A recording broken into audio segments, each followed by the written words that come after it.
There we go. Rightio. Okay, everybody, welcome back to another episode of A Slice of Fried Gold. As you can see, we're in Costa del Paddy. Because once again, the recording didn't work. Yes, we lost our recording of this one, so we're having to redo it very quickly before I go to work. If you are not subscribed to the channel, make sure you do. Subscribe. Come on. What's wrong with you? Exactly. I mean, we're great. We it's put just in a little effort button. effort and dedication here. All you have to do is push a little button, and then it's done. You don't need, what more do you need from, Yeah, exactly. I mean, it's not hard. It's not like we're paying you to do it. So just do it. Comment down below. Subscribe. Ring the notification bell. If you're listening to us on Spotify, give us a 5-star review. Comment down below in those sections. Any little bit of traction for us helps, and we very much appreciate it. Yes. Now gardening's done. Ben, how are you? Yeah, I've had a weird week. You know how you get those days where time will just jump 3 hours ahead, but then the next 10 minutes will take another 3 hours? Yeah. I've had that for 5 days on the trot. Oh, God. And it's just like, what is going on? What is going on with the universe? What is up with it? What is occurring? Yeah. What shenanigans are happening that I'm not a part of? Yeah. That I'm not aware of, and I do not appreciate. I appreciate being part of the shenanigans, I need to know. I need to know what the universe has got planned. But then again, who knows what the universe wants? Exactly. It'd be boring otherwise. Yeah, would be. But if I could know what the universe wants in regards to the lottery numbers, Yeah. that would be great. Yo, universe, send them our way. It's when people go, but you'd be bored if you won the lottery. Absolutely Let me not. try. I want to try being bored, please. I know I won't be bored. I just know. I had 2 years of lockdown sitting in my flat doing nothing. I was... Though, I have a slight fear now. Oh, okay. Because, of course, everyone always says, what would you do if you won the lottery? And my instant thing is, I would go round world trip doing theme parks. But, of course, after America, and the theme park just didn't hit right. No. And it's like, am I too old for theme parks now? And I'm terrified of that thought. We did have this discussion after leaving the Six Flags. I don't know if it's because we're too old. I think it's because we go to theme parks so regularly. And for me, what was annoying is that actually 3/4 of the rides at Six Flags were basically exactly the same ones at Alton Towers and stuff. Like the Batman one was Nemesis and things like that. They were all basically the same.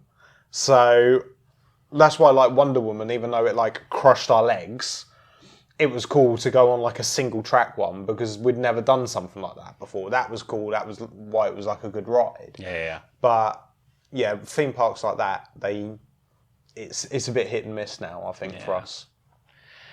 Do some more designs, some new designs, please. Not the same designs. If you work in the world of roller coasters, let us know. Do many of them get put the same design just gets put in different parks? Do you just sell that design to a park? I think they do. Probably. Yeah. But I want them to tell me, so that way they can put it in the comments. This is the thing, it's I think, as you said, because we do so many roller coasters so often, it's the surprises and everything have all gone. You never got to experience it, and no one else will ever experience it again, so I feel like there's no spoilers in it.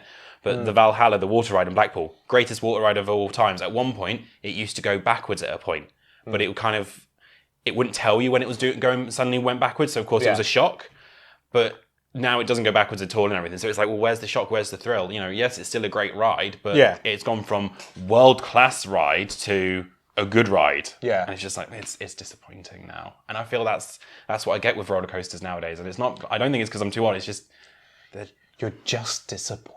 It's like a drug to me. I've got accustomed to it. I need you got any more? You got any? You need to start doing other things to get your adrenaline up. You have to start doing skydiving and bungee jumping and stuff like that. I'm down. You can. I'm fine. I'm all right with that one. How are you? Yeah, I'm good. Busy week. As I was just saying earlier, last night was absolutely killer. My bar manager, he's on holiday. So I was on the bar. We had 90 in for dinner, plus loads of others because actually it was a nice day for once. For considering it's the end of July, we had some nice weather. and so we had loads of drinkers and things like that. So I probably made, just in the dinner service from about 5:30, probably in excess of 300 drinks all on my own. Good fun. No, it really wasn't. I was starting to get a little bit irate behind the bar. All the girls were coming up, is there anything you can do? Do you need us to do anything? I was like, leave the bar, get out of my domain.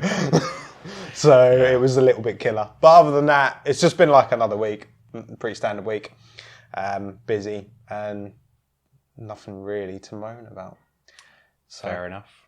Considering this is supposed to be your therapy session where you use this to moan every week because I'd got bored of listening to you. yeah, pretty much. That's why we started it, but it's not turned out that way. But there's nothing to moan about this week. Fair enough. Just usual crap.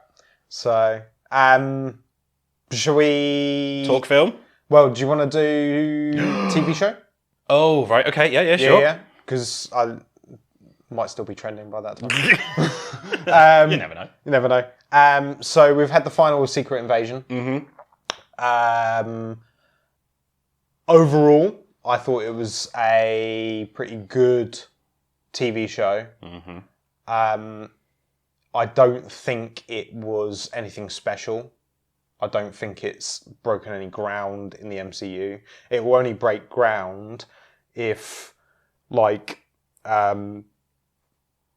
it has a bigger impact on the MCU going forward. If they've just done like a 6-episode series to introduce a character, they could have probably done it a different way, a movie or something like that. Or a TV special. Yeah, something like that. Because, I think this was originally going to be a film, and then they decided to make it into a TV show. Oh, okay. So it might actually kind of semi-explain why... it might feel like a little bit over padded in places. Yeah. So, but, overall, I thought it was okay. It wasn't great. Your thoughts? It was a TV show that exists. Yes, that's true. That, as I said to you in the last recording, is like episode 4, right at the end, I was like, ooh, finally something happening. And then nothing happened really in episode 5. Yeah. And then episode 6, like the big climax happened, and I was like, oh, it's over? It's done? Yeah. Like where? Like, at least if you're going to have a 6-episode run where nothing really happens and you're going to pad out the first 4 episodes, at least give us an hour-long fight scene for the final episode. At least. Give it... If you're going to build it up and build it up and build it up, at least give us something to work with. Avatar gave us 4 episodes of a final fight. Yeah. Well, 2.5. Yeah. The first one sort of sets it up. Then you have, and then you got the resolution at the end of the last one. So 2.5 episodes of a final fight. So it felt earned. It felt, right. Yeah. But you'd also had a build-up of 2 seasons beforehand. Yeah. This, we had, a couple of episodes. Yes, but you could argue that we've had the build-up of Captain Marvel. Yeah, which was all not the taken films very with well. all the films with Nick Fury in and everything. So that was our build-up. That's really scraping the bottom of the barrel there. That is where I live, scraping the bottom of the barrel. That is my home. Well, at least you admit it. When customers call up, get that scraper. What excuse can I drum up? Yeah. No, I'm great at my job. Yeah. So shall we then talk films? Yeah, let's talk films. So we did what everyone else did. We did Barbenheimer. We did Barbenheimer. Yeah. I did it in one day. You done it across 2 sessions? No, because it would have been 5 hours straight after work, and it would have been impossible. Yeah. So, should we talk Barbie first? Let's talk Barbie first. Let's end on a high. So let's talk Barbie. Yeah. Let's do that. Let's just get it over and done with. Go on. Overall, I think it's a crap film. Yes. It was a crap film. I will state from the beginning of the record, okay, that this movie is not made for us. No. This is like a feminist piece, and it is made for women and everything else. And I'm all for it. It's almost, it's a feminist thing in that sense. But for me, It's supposed to be a comedy as well. No jokes landed. And I think it's also, I use this example when everybody was asking me at work about it. To make math easier, there was 50 people in the cinema, 10 of us were men, the rest were women, and nobody was laughing. There was that one joke. There was one joke that got a giggle. A few giggles, but other than that... It was silence. It was silence throughout the film. I just don't think it was funny. I think it was... There were aspects of it that were clever from a cinematography point of view and like set building and things like that. Yeah. I thought, personally, thought the acting was really bad. I didn't enjoy, and I'll bring this line back up because I know you like that. The fact that when you watched Bow is Afraid and you said that it just felt like people were going... that were doing GCSE improvisation and were just left to their own devices and weren't told stop. Some of those scenes really felt like that to me. It just didn't feel like it was proper scripted acting. And not all movies are scripted acting. You know, some of the, things like Anchorman is a very famous one for doing lots of improvisation. Step Brothers, things like that. Funny enough, 2 Will Ferrell movies with Will Ferrell in Barbie. Yeah. Improvisational movies can work, providing I feel like they're controlled. Some of these bits did not feel like it was controlled at all. Yeah. And that's what really let it down for me. I was expecting quite a really funny, funny and powerful film, and I just didn't get that. Yeah. That's kind of my 2 cents, really. Fair. You? I will disagree on one point, because you said it was badly acted. I don't think it was badly acted. I think the actors did well with what they were given, I would say. Okay, yeah. I'll agree with that.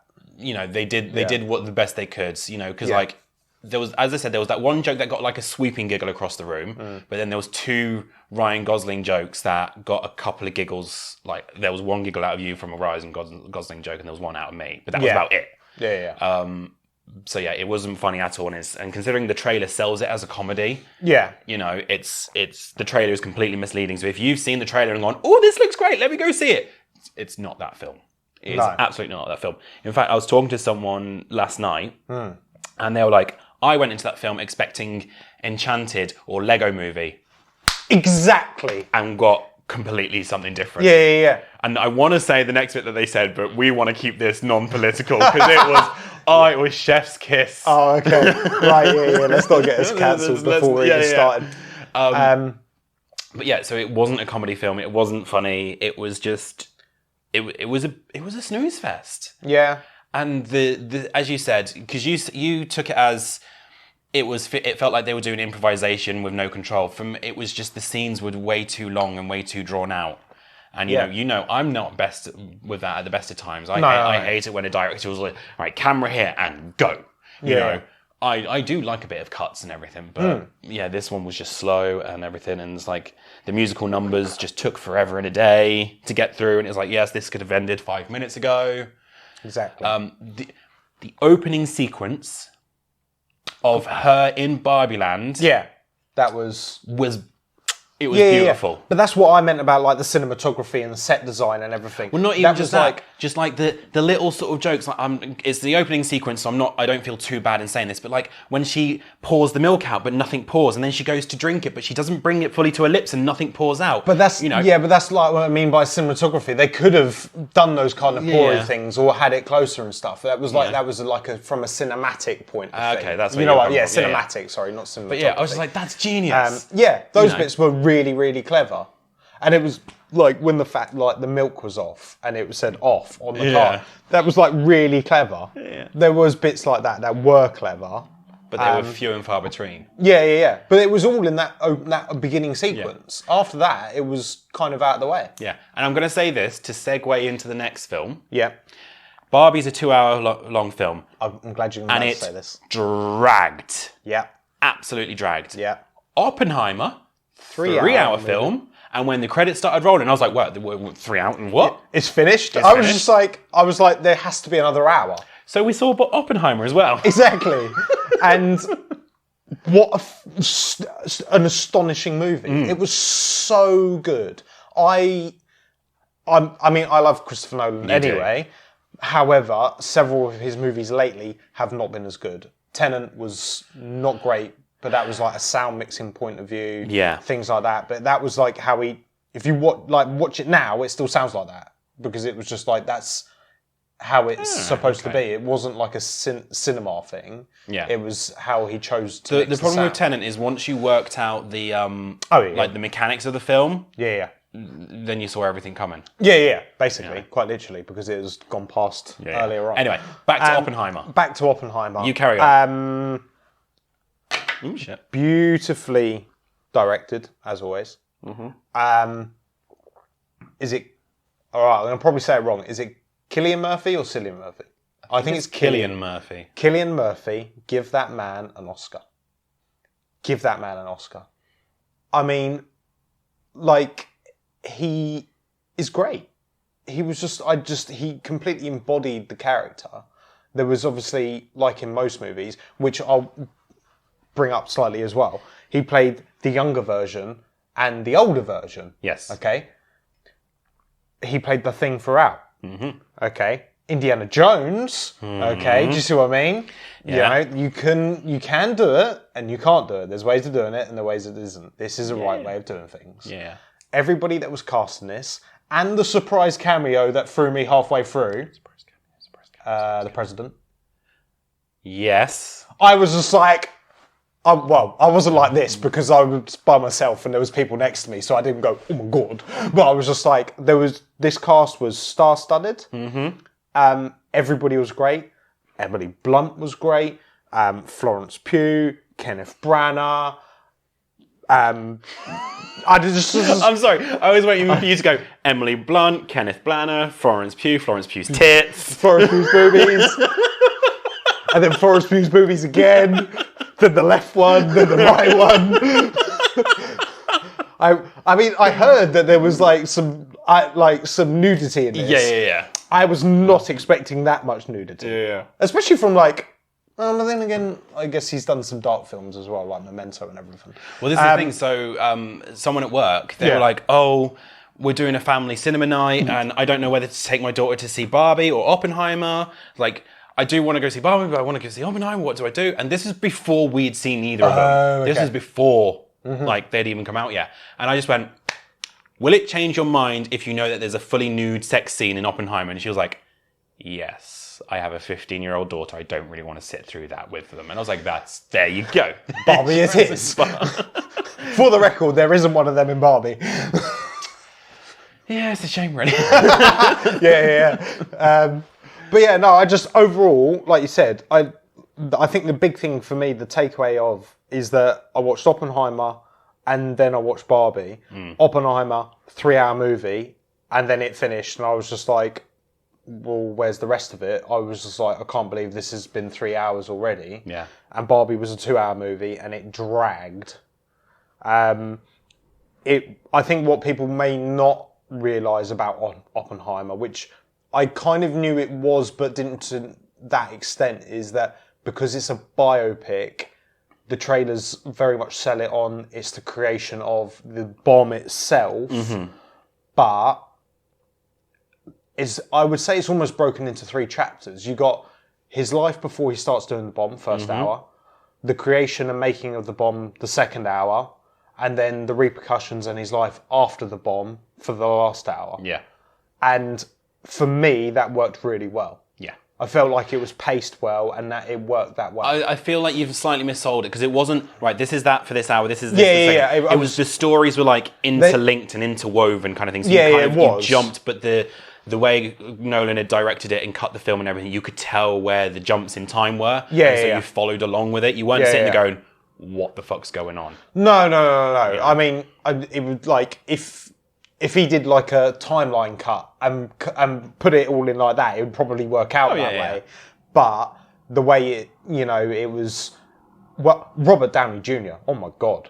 what a dude. He was great. All of them were great. I mean, I know, but obviously we're so used to seeing like Robert Downey Jr. being like Iron Man completely over the top, Sherlock Holmes being completely over the top. Yeah. I mean, I know it was complete and utter flop, but in Doctor Dolittle, the remake that he had... I would say his character he played in Oppenheimer, for the characters you had on screen, he was the most over-the-top character. To a degree, but I think that was... He only got over the top when the character got irate.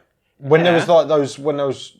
When he was kind of being... to me, he seemed quite menacing when he was being quite silent and like thought-provoking and saying very like short lines, and he wasn't being like he would with Iron Man and like being like this and shouting and everything like that, you know, and making quips. I mean, he wasn't making any quips. There was a couple of bits where I was like, that's very much like Robert Downey Jr. when he's got this thing of when he puts his hand out for something, he goes like that. Right, yeah. And there's a scene where he goes like that, and I was just like, well, that's Robert Downey Jr. But overall, I think he was very, very good. Very good. I feel like I overcut you. Is there anything else you want to there was one moment in this film that I was like, I don't appreciate, but I can't remember what it was because it's now been nearly a week and I've slept since then. This is why we normally do it straight as we're driving home from the cinema. Because then I can go, yes, this was a bit that annoyed me. I can't remember what it was. I know there's been a lot of criticism in the newspapers over the flags, which is just stupid. Who goes into a film and they... People on the internet that don't have enough time in their too much time in their lives, yeah? Okay? I mean, that was petty. If that's what they take from that whole scene, that scene was so powerful. Yeah. It was so shocking, and then they're going, there's so many stars on that flag. But then there was, did you see that meme? I have to try and find it and see if it doesn't appear on the screen, I didn't find it. But there's that one where it's got there's too many stars on their flag, and it's got Grandpa Simpson going, oh, be a cold day in hell if I ever recognise Missouri as a state. Oh, Jesus, that was good. You said pretty much everything I was going to say about Oppenheimer, really. It was great, fantastic acting, really well done, really well styled. Everyone's saying Christopher Nolan's best work, and it's like, I don't know whether I want to give it that moniker. I think I'd have to see it a couple more times before. It's very, very good, but I honestly... If I was given a choice to watch Oppenheimer or Inception, because Inception's Christopher Nolan, isn't it? Yes. Yeah. That's like one of his best movies. I would have to choose Inception. So for everyone who's like, this is his best ever work, I'm like, are you forgetting Inception? You know? But then or is it because, as you said, he's had a few... Sorry, I'm talking over you. No, you're fine. Is it because, as you said, he's had a few weak movies recently? Yeah. So it's now a kind of... Everyone's like, oh, he can still do good films. Yeah. You know, kind of thing. I would... argue that as much as I really love Inception, one of my most favourite ones is Memento with Guy Pearce. Yeah. Because that was the first time you watch it, and I'm not, because there will be people, and it's the same with like everything, there's always that generation that's coming into movies that hasn't seen movies before, so I'm not going to say any spoilers for it at all. But when like in Memento, when like that final act happens, and you understand the concept of everything, and it blows your mind. Fair enough. It's such a great film. It is one of my favourites, and because it was an early on one, I feel like it was more of still like a passion project. How old did you feel when you saw Josh Peck? Oh, so old. I was like, oh, he's playing an adult scientist. So old. So old. It was weird to see him on screen as well. Yeah, because I haven't heard like him doing anything. But then it was like, oh, he's just on screen. He hasn't got a line. And then it's like his very last scene. He has a line. I'm so proud of you, Josh Peck. God. But yeah. No, nothing else really to say about Oppenheimer. No, except... Oh, wow. There is some controversy about it, not just the flag. Go on. I saw that that he stated that this movie has no CGI and it's fully practical effects. Well, a CGI artist came out and said, "You haven't credited us in the credits. We were used." So scandalous. I'll try and find the article. And if I do, I'll put it down in the link below. If it's not there, I didn't find it. If you didn't find it, did it exist? Ooh, was it just a dream? Yeah. Was it just a memory?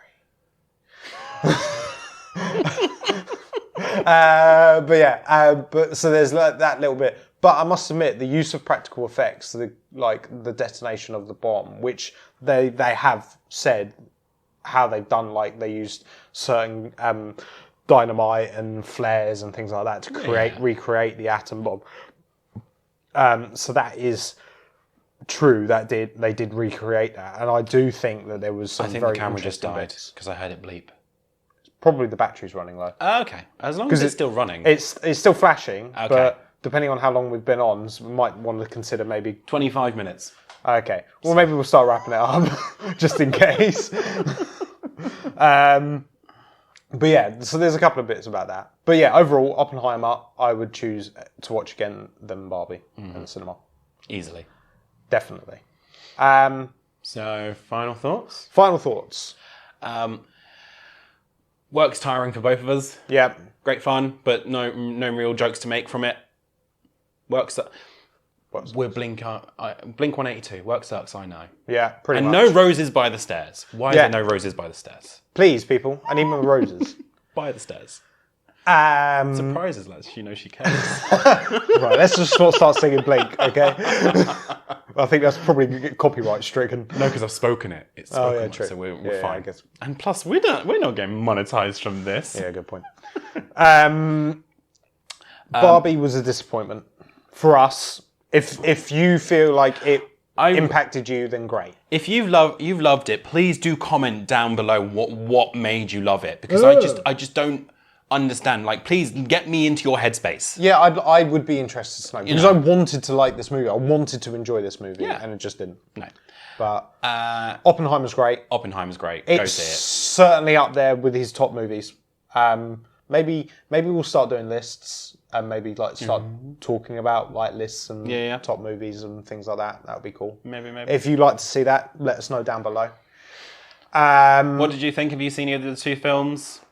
You know, have you got anything to moan about work? Let us know, especially all your employees if they start moaning on the comments. You lot, don't do that. Brilliant. Don't do that. Don't do that, because that's easy social media policy, and that's your job. It's not worth it. So just message me privately. Yeah. Or send us emails.